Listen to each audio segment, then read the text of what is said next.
தேளும் தவளையும் அது ஒரு அழகிய காடு. அந்த காட்டில் கெட்ட சுபாவமுள்ள தேள் ஒன்று வசித்து வந்தது. அந்த காட்டின் நடுவில் ஒரு நீரோடை இருந்தது. அந்த தேளுக்கு இக்கரையில் இருந்து அக்கறைக்கு போக வேண்டியிருந்தது.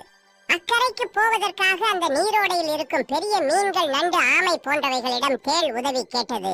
ஆனால் அந்த பொல்லாத தேள் தம்மை கொட்டிவிடும் என்று அவை மறுத்துவிட்டன. தவளை ஒன்று வந்து கொண்டிருந்தது.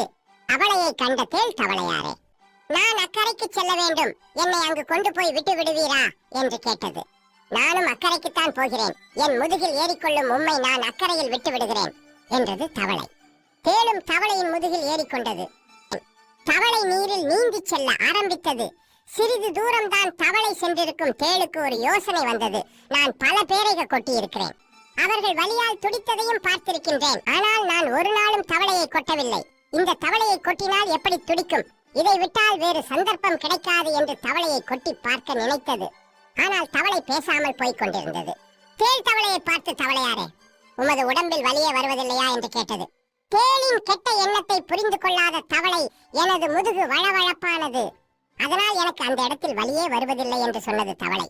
ஆனால் எனது கழுத்து பக்கம் மென்மையாக இருக்கும், இதில் தான் எனக்கு வலிகள், காயங்கள் ஏற்படும் என்று சொன்னது தவளை. ஓகோ, அப்படியா என்று கேட்ட தேள் மெதுவாக தவளையின் கழுத்து பகுதியை நோக்கி சென்றது. கழுத்தில் இருந்து தலைப்பகுதிக்கு சென்ற தேள் தவளையை கொட்ட ஆரம்பித்தது.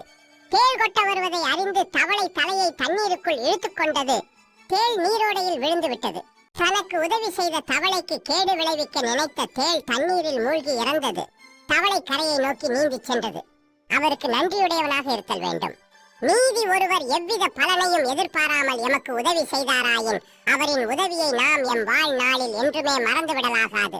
மாறாக அவருக்கு கெடு செய்ய நினைப்போமாயின் அது நம்மையே வந்து சேரும். இது மாதிரி கதைகள் பிடிச்சிருந்தா கொஞ்சம் லைக் பண்ணுங்க, கொஞ்சம் சப்ஸ்கிரைபும் பண்ணிடுங்க. சிட்டுக்குருவியின் பேராசை 2 தூக்கணாங்குருவிகள் ஒரு கூடு கட்டி அதில் வசித்து வந்தன. சிறிது நேரத்துக்கெல்லாம் ஒரு தூக்கணாங்குருவி பறந்து வந்தது. ஒரு நாள் இறை தேட அவை இரண்டும் வெளியே போயிருந்த சமயத்தில் ஒரு சிட்டுக்குருவி பறந்து வந்து தூக்கணாங்குருவியின் கூட்டுக்குள் நுழைந்து கொண்டது. கூட்டுக்குள் தலையை நுழைத்தது.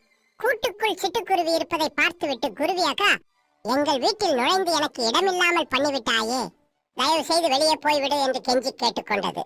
ஓடிப்போ, உன்னால் முடிந்ததை பார்த்துக்கொள், இனிமேல் இது என் வீடு, நான் இதை விட்டு போக மாட்டேன் என்று குருவி மறுத்து விட்டது. தூக்கணாங்குருவி அங்கிருந்து வருத்தத்துடனும் யோசனையுடனும் பறந்து போனது. சிட்டுக்குருவி கூட்டில் ஹாயாக உட்கார்ந்து அப்படி போடு அப்படி போடு என்று ஜாலியாக பாடிக்கொண்டிருந்தது. திடீரென்று தூக்கணாங்குருவிகளின் கூட்டம் பறந்து வந்தது. ஒவ்வொன்றும் ஈரமண்ணை அலகில் கொத்தி வந்து கூட்டின் வாசலை கொஞ்சம் கொஞ்சமாக அடைத்து பூசின. கூட்டின் வாசல் குறுகிக் கொண்டே போனது. முதலில் சிட்டுக்குருவியின் கழுத்து, அப்புறம் தலை மட்டும், கடைசியாக அழகு என்று தெரிந்து கொண்டே வந்து கடைசியில் ஒன்றுமே தெரியவில்லை. தூக்கணாங்குருவிகள் சிட்டுக்குருவியை கூட்டுக்குள் வைத்து ஒரே அடியாக அடைத்து பூசிவிட்டு பறந்து போயின.